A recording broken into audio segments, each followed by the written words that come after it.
WPTV Treasure Coast News starts now.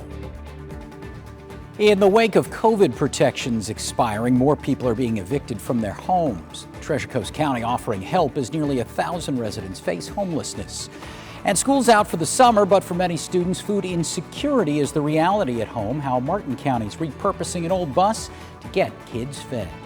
Good evening. Welcome to Treasure Coast News on WPTV News Channel 5. Each Saturday at 7 o'clock, you can join us right here for dedicated coverage of stories and issues in and around the Treasure Coast from Stuart to Sebastian. Tonight we begin in St. Lucie County. It's now the new normal for South Florida. Increasing rents and the demand for affordable housing have more residents struggling with evictions. That means families are looking for legal aid.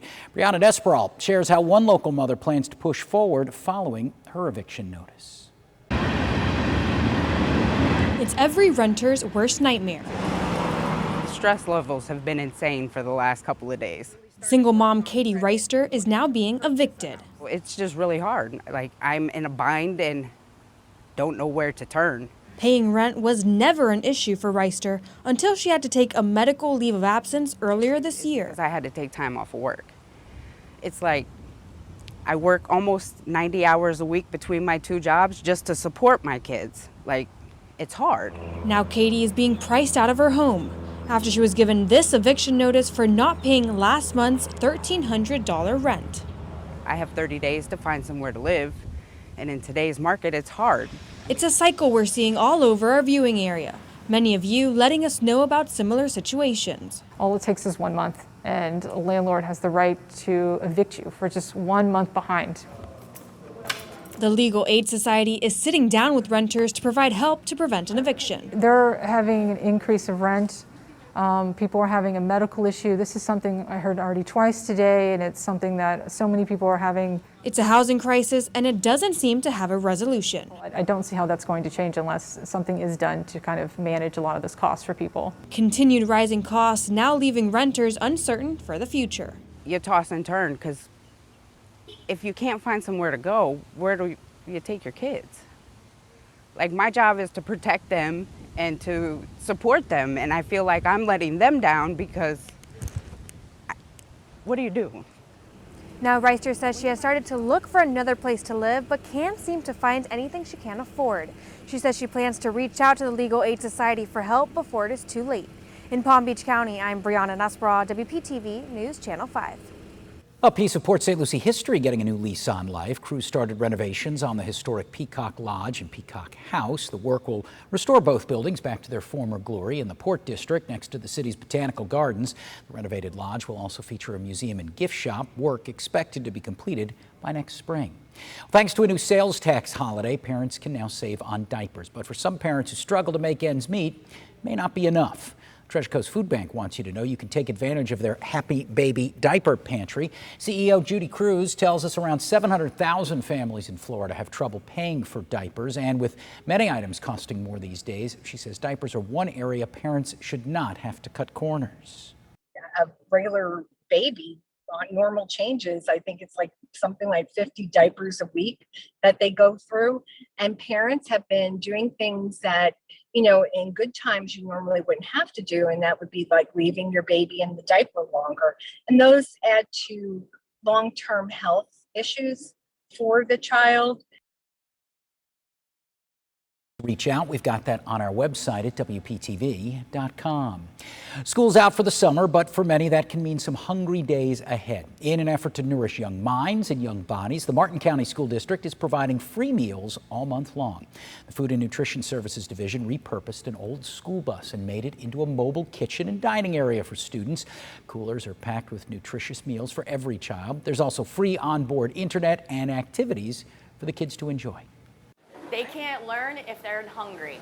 We don't want any of Martin County students or any student or any child to go hungry, which is why our feeding is from 18 and under. Now, the feeding station bus will be at the Stewart Congregational Church on Astor Lane from 10:30 a.m. until noon, Mondays through Fridays. It then moves over to the crossings at Indian Run Apartment Complex at Indian and Willoughby from 12:30 until 2 p.m. That's also Mondays through Fridays. Well, feeding our community, it's something we're trying to do here at WPTV. We're partnering with the Urban League and other community organizations for a food drive.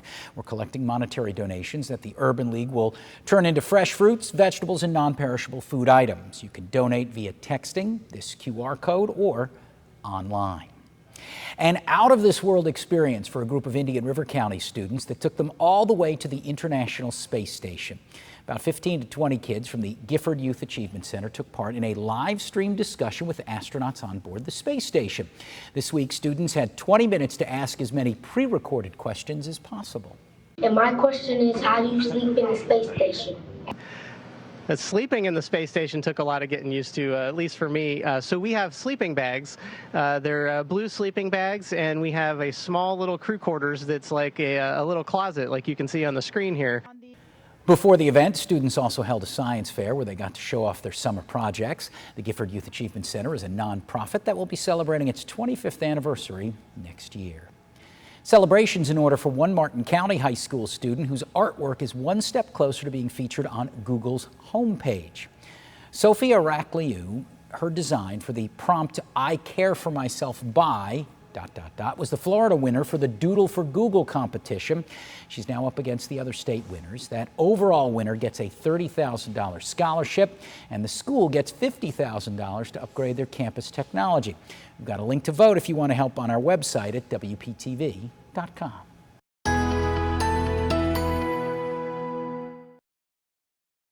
We are looking at a fairly quiet radar in some areas, but quite active in others. So St. Lucie County looking good, Indian River County looking pretty good, Martin County no problems just yet. But as we look inland, we have heavy storms across Lake Okeechobee, and another heavy downpour just moved into the city of Okeechobee, and just to the west of Lake Okeechobee, some very strong storms, lots of lightning too. So as we zoom into the area, there you can see the heaviest rain just south of Okeechobee, but this is pushing a little bit to the east. So Cypress Quarters, Taylor Creek, good chance you're going to get some rain in the next 30 minutes. All right, our wind flow out of the southeast near the coast, 6 miles per hour in Stewart, 7 Fort Pierce, 14 in Vero Beach, and the winds currently out of the southwest in Okeechobee at 15 miles per hour, and that's why we're seeing those storms right now pushing east. All right, current temperatures still very warm out there tonight, 89 Sebastian,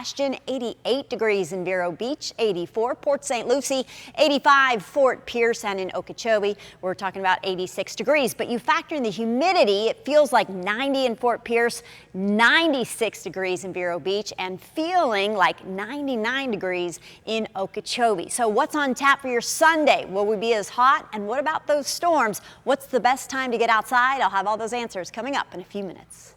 Now, exclusive Treasure Coast stories from our partners at TC Palm. And then there were two. One of the last high-life frontons in Florida and across the country was torn down this week in Fort Pierce. TC Palm's top premium story looks at the nearly 50-year history of the Casino Fort Pierce, better known as the Fort Pierce High-Life Fronton. It was a Treasure Coast landmark situated between two farmlands on Kings Highway. The last Fort Pierce Highlight games were played in 2019. Owner Andrew Jones said as much as he loves Highlight, there's simply no demand for it anymore. The live betting sport gained popularity in the 1970s in Miami, but interest started to decline in the late 80s when Florida legalized lottery. Jones said Highlight games were played in front of empty seats for nearly a decade before closing the Fort Pierce Fronton just before the COVID-19 pandemic hit.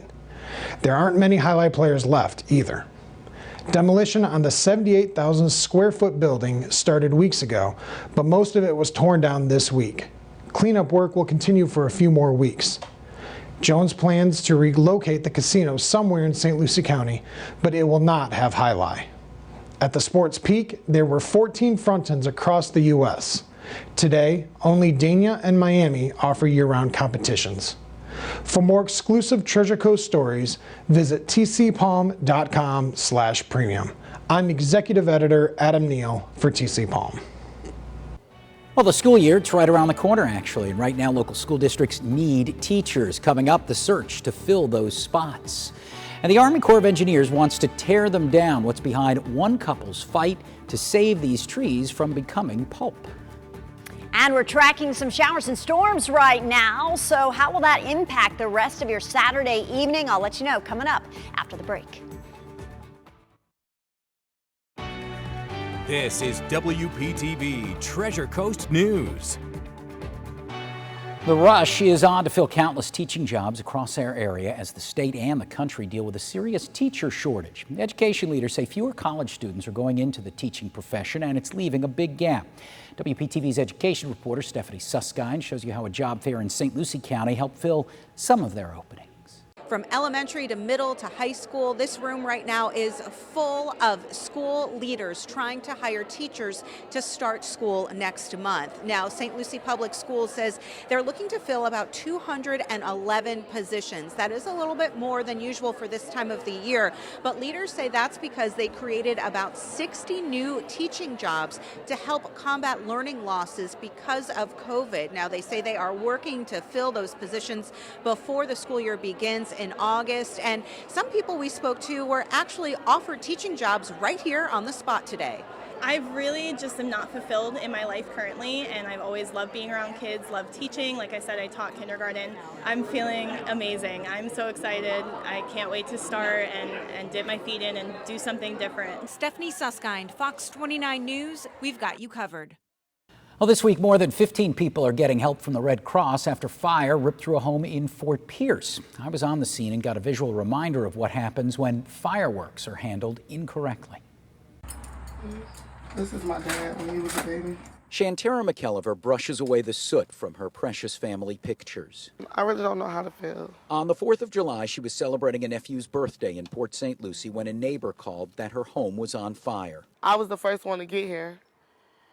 And I don't know, I just seen flames. I guess some kids was in the backyard popping fireworks, and I guess it must have came down on the house. A spokeswoman with the St. Lucie County Fire District confirmed fireworks as the cause of the fire.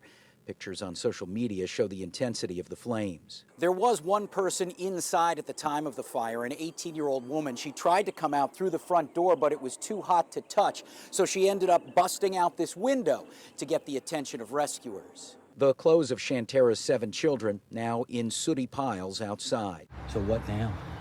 I don't know. 2 years ago, before Shantara's father passed, there was another fire here, but it was confined to the kitchen.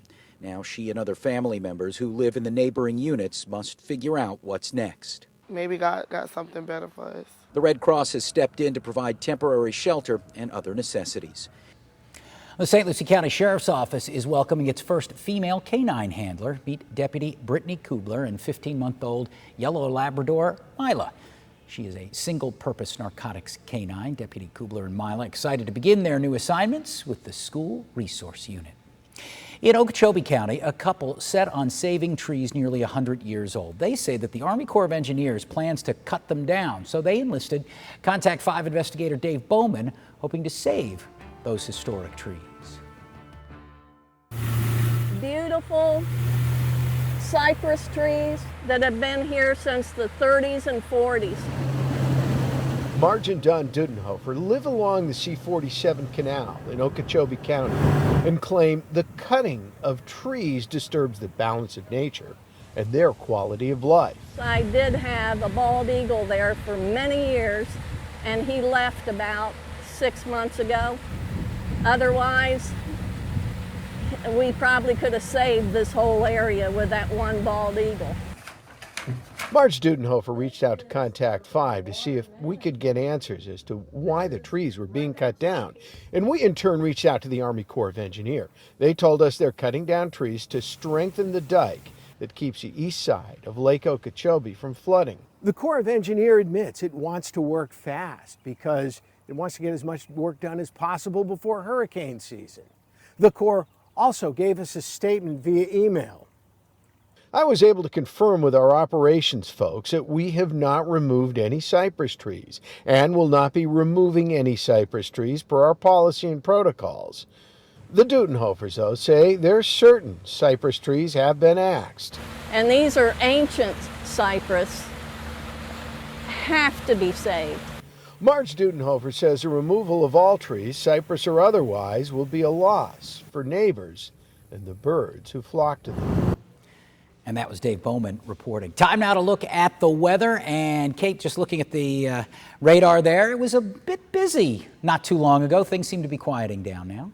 Yeah, we have about another hour or two maybe to get through, and then things will really start to improve across the region. So this is a 12-hour loop. This is what we saw today, and you can notice that the highest coverage turned out to be inland later on in the day. So let's go ahead and zoom in right now, and you can see some strong downpours. Not too much lightning, though, right now over Lake Okeechobee, and with winds out of the southwest, this is currently moving back east towards western Palm Beach County, western Martin County. You can see Canal Point seeing some rain, and I think this rain will move into the Indiantown area. Some storms across Okeechobee right now. Here we have some lightning strikes just to the south of the city. Whispering Pines, you're going to see the rain increasing in the next 10 to 15 minutes. And you can see not too far from Port Mayaca, the rain right now. So this is pushing toward the east. Now, it was a gorgeous day by the beaches. Time lapse from Jensen Beach. A lot of folks took advantage of this pretty much perfect beach weather. It's so hot, there's not a whole lot of other things outside that sound appealing, but a very nice evening at the coast. Now, today we made up to 93 degrees today in Vero Beach, but still 3 degrees below our record of 96. Current temps in the 80s, 89 Sebastian, 88 Vero Beach, 84 Port St. Lucie, 86 for Okeechobee. Tomorrow, just as hot with temps near 90. The heat index near 99, 100 degrees, so take it easy during the afternoon. All right, for this evening, this is 8:30, seeing some activity near Stewart, then we quiet down overnight. Sunday, 12:30, so the morning pretty much dry. We start to see a few showers popping up across the East Coast metro areas. This is 4 p.m. and a better chance of seeing some activity near the coast through your Sunday evening, but then we start to wind things down after about 9 o'clock. All right, your forecast for tonight, a low of 78 degrees as we head into tomorrow, 93 with a 50% chance of showers and storms. Good boating, seas 1 to 2, inland waters a light chop, high tide at 5:01 in the morning. And here's your first alert 7-day forecast. Temperatures in the low 90s and rain chances decrease a little bit Monday, Tuesday, Wednesday, and then bump back up Thursday through Saturday. Here are your Treasure Coast sports highlights with the ESPN 106.3 sports team. What's going on, my friends? Tyree Smith, ESPN 106.3, and please don't mind the hat. It's to protect me from the sun. It's hot outside, and I'm trying to save my skin. But what we need to worry about is November, as the World Cup is going to grace our television screens, and one local coach, well, he's going to have his hand in it. Take a look. Played, Anthony Robinson's cross for Ariola! Y'all saw that chemistry? Well, this man had a little hand in that. What little part I have to play in the overall preparation for their performance. Come on, coach. Give yourself some more credit. Travis Thomas has been the leadership and team dynamics coach for the United States men's national team since 2020. It's a dream come true. That started because of the stroke of a pen. I wrote a book in 2016 called 3 Words for Getting Unstuck, Live Yes And. And so I would send the book out to different coaches, and being a big soccer fan, of course a national team fan, I sent my book to Greg Berhalter, who's the national team coach, and I sent it cold, right? Nothing ever happens with a cold send. It would be that cold send with a personal note for Coach Berhalter inside that will change everything. He ended up texting me, and which I thought on its own was cool, and then he and I ended up sitting down in a Starbucks in Orlando for 2 hours and kind of hashed out what he was looking for on the national team. And the rest was history. This will be my first World Cup, and obviously it's a dream come true. Soccer is my first love, and then to come full circle and being able to represent the national team, not as a player, but as someone who gets to focus on culture, team dynamics, and mindset. When he's not on the road with the national team, he's working with the kids in Palm City at the Massive Premier Soccer Academy as the performance specialist. Same ideas that I've been sharing with them for years, and the same ideas I get to work with the kids here at Massive Soccer. It's the same ideas I get to share to the national team players. He hopes his dreams turns into a message for the young ones he coaches. When you kind of keep those dreams alive, and when you commit to doing the thing that you love, right? Like anything's possible. Hopefully I'm proof of that, because I don't know how I did it, so hopefully I'm proof to all these kids that anything's possible. Well, with trash troubles continuing to pile up, more on why you won't be recycling in Port St. Lucie for some time.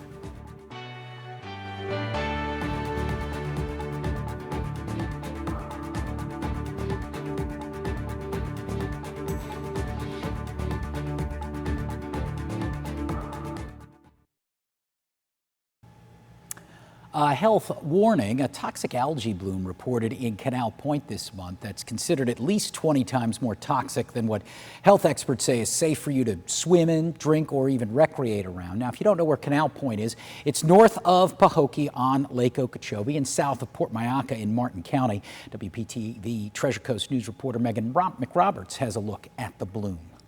So we heard mixed reaction today about how concerned people really are about this latest discovery of toxic algae here in Canal Point. You can see it's pretty dense near this dam. The health department is now posting signs around the area so people will stay on guard. Friday, staff posted red warning signs along the lake where people might be fishing.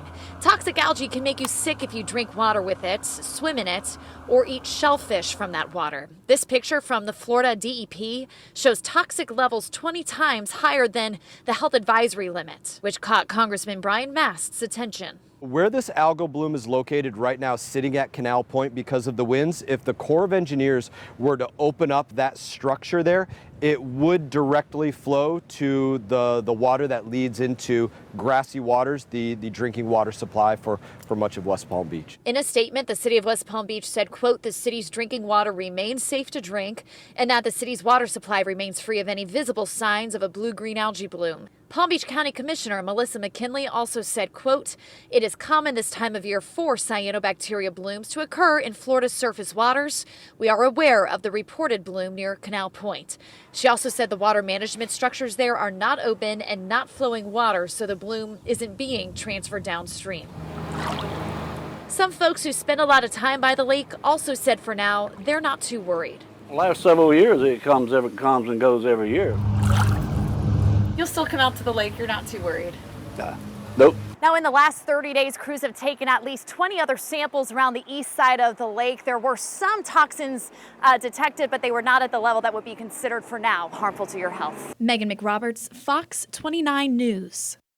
St. Lucie County officials have unanimously approved additional funding to cover fuel operating costs to keep county crews on the job. The staff asking for an additional $350,000 for the remainder of the fiscal year. They say they were concerned that not enough money was left in the budget to pay for the fuel needed to do things like mowing lawns, hurricane preparedness, or mosquito control. What the money does not include is a budget increase for county transit or law enforcement, which have their own fuel budgets. New information this week on the city of Port St. Lucie deciding to end its recycling service for now. The city extending that moratorium until September. That's when the city's new trash hauler, FCC Environmental Services, is set to replace Waste Pro. Waste Pro officials didn't comment on the ongoing recycling suspension, but told our news partners at TC Palm they deny being behind on trash collection. And here's a final look at your forecast. Tomorrow, hot and humid, 93 with a good chance of late afternoon, early evening storms. Then slightly drier Monday, Tuesday, still hot. And as we head into late week into Saturday, rain chances bump back up to 50%. Thanks so much for joining us. Catch us again next Saturday for another look at the stories making news on the Treasure Coast. You can also go to WPTV.com and click the Treasure Coast link at the top of the homepage. We'll see you back here tonight at 11.